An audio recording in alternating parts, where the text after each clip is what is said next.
Hello, are you a teacher? Are you planning to move to Canada? Okay, do you know the process of becoming a certified a teacher in Alberta? If not, please watch this video to the end.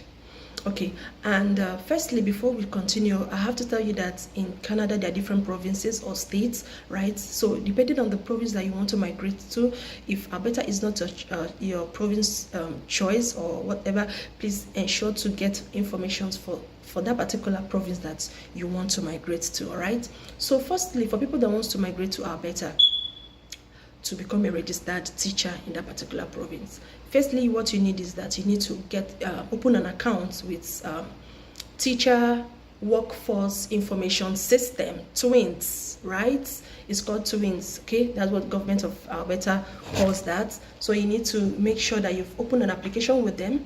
Okay, in that particular application, the requirements, whatever that you need, document checklist will be given to you. You know how to go about them. All right, so in some of those documents checklist, one of them is course syllabus. You need to get your course syllabus from school. This is a different thing from transcripts. Especially before you do this, make sure you are a BSc holder in education. Okay, BSc holder in education.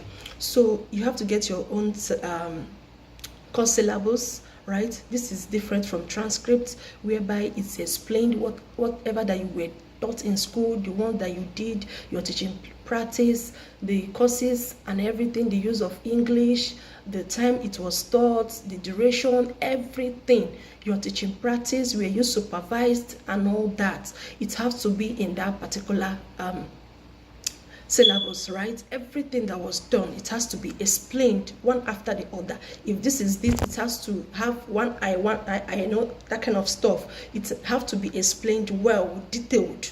Then you have your transcripts too. It has, you know how the transcript used to be now, so that's how it should be.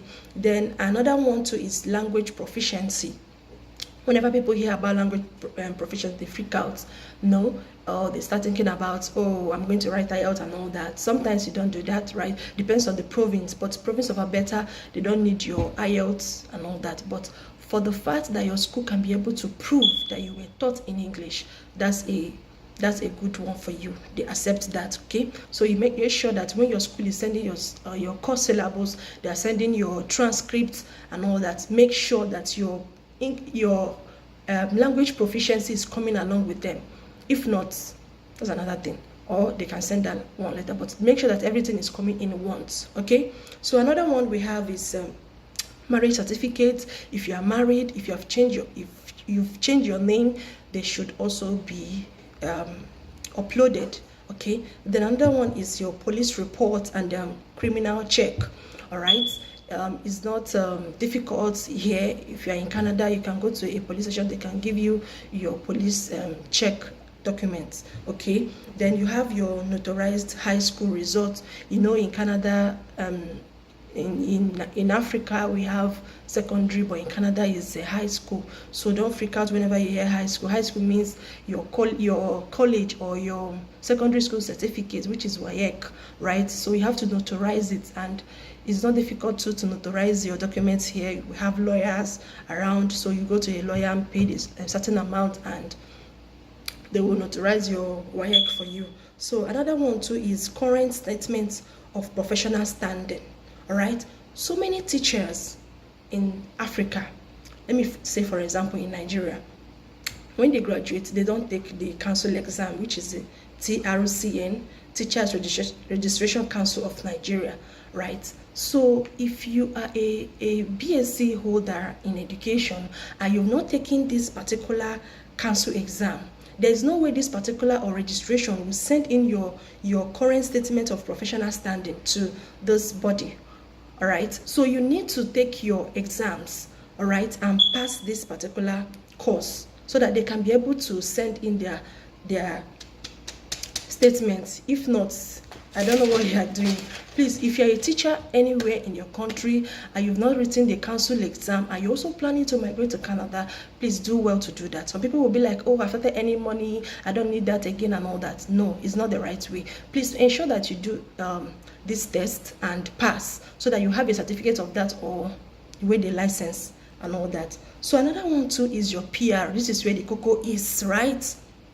The PR now, before you start this process of teaching stuff, you have to be a permanent resident or a citizen in Canada, right? So if you have a work permit, you have a visa, right? Maybe on visitor's visa, you are not eligible. So you must be a permanent resident or a citizen.